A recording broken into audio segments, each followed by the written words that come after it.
Hello everyone, Xbox752 here, and I am here to do my prediction video for Genghis Khan versus Hannibal. So let's get started.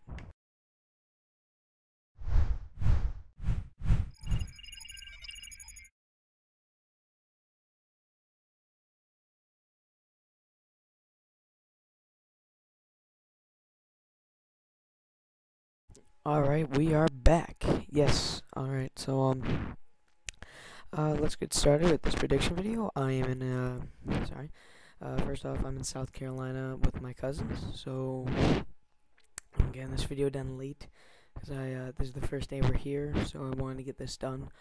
Let's get started. In short-range weapons, we have Hannibal's Falcata versus Genghis Khan's Mongol Saber.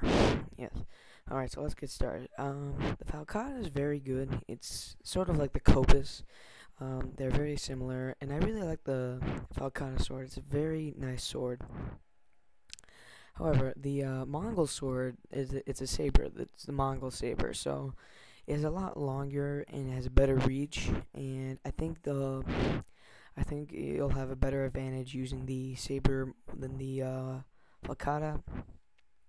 Although the Falcata is a really good sword, it didn't show cutting very well in the test where they used the Kopis. So it's gonna be pretty similar. And I just think you have a really better advantage with the Mongol Saber.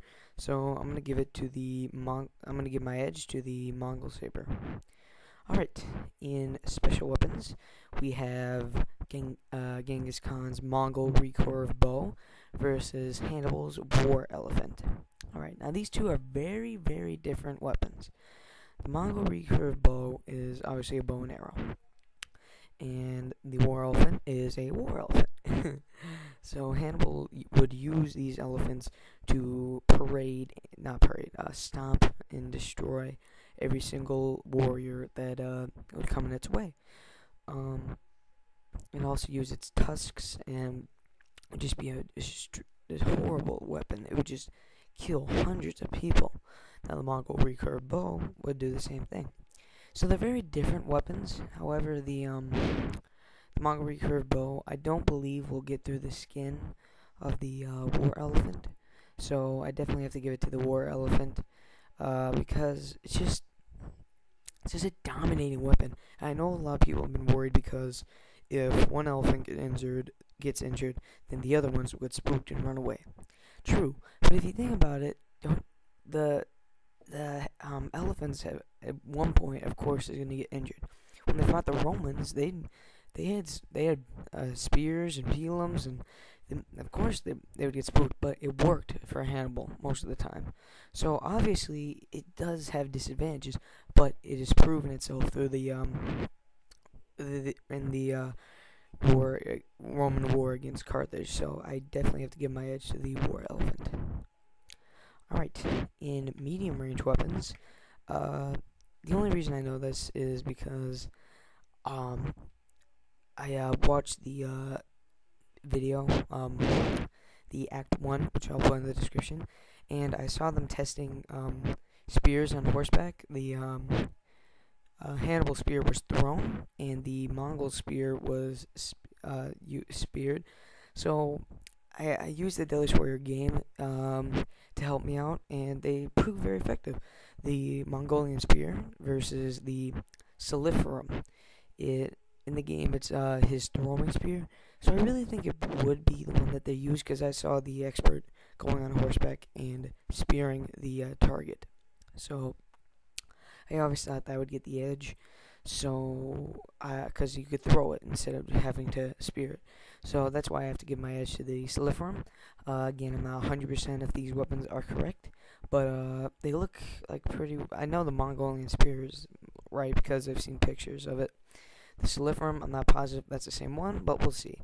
So that's why I give my edge to the Soliferum. Alright, now for armor.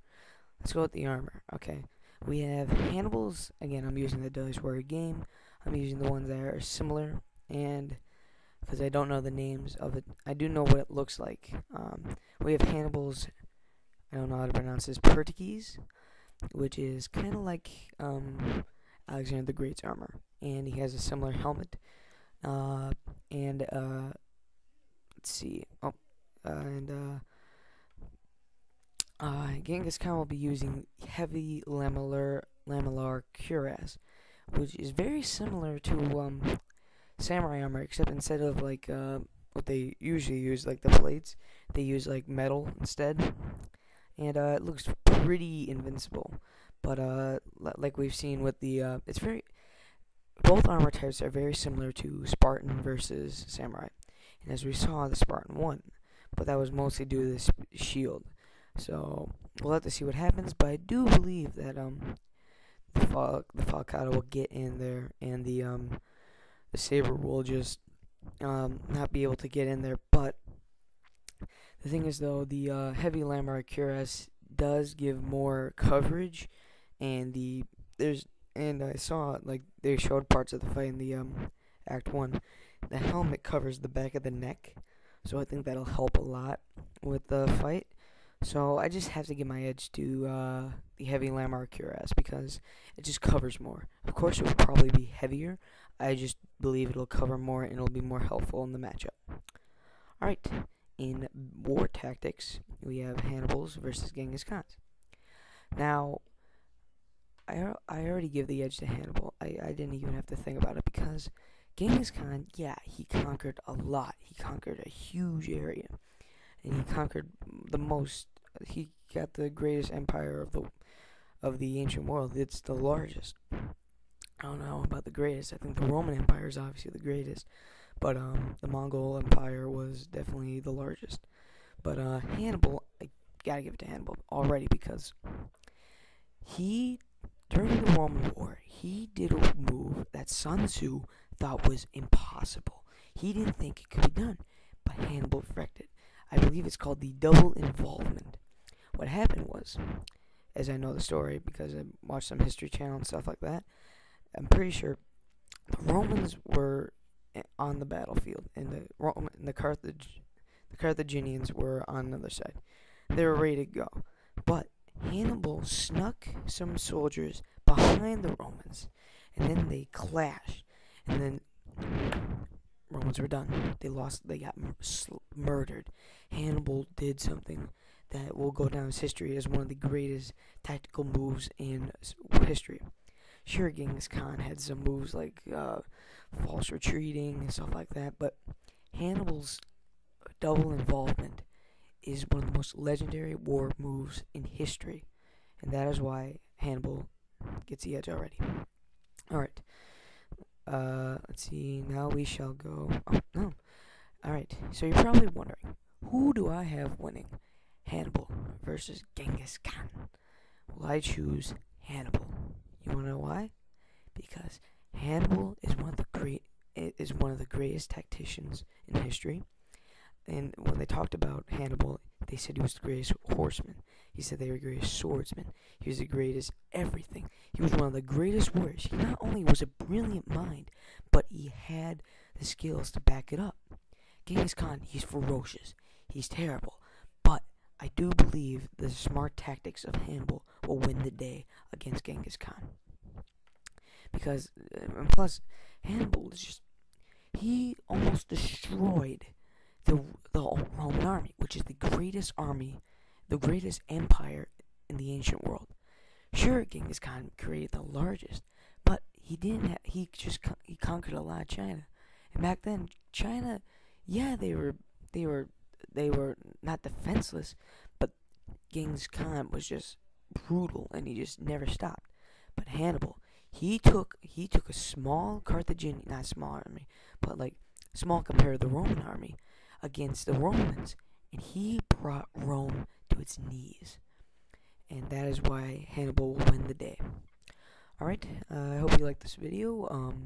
I won't be doing an aftermath with Andrew because I didn't bring we can't do it. We don't have the equipment to do it. I will be able to. I won't be back until next Monday, so I will be doing a prediction video for the next matchup on Friday. Maybe I'll see when I have free time. I will try and do an Aftermath video by myself.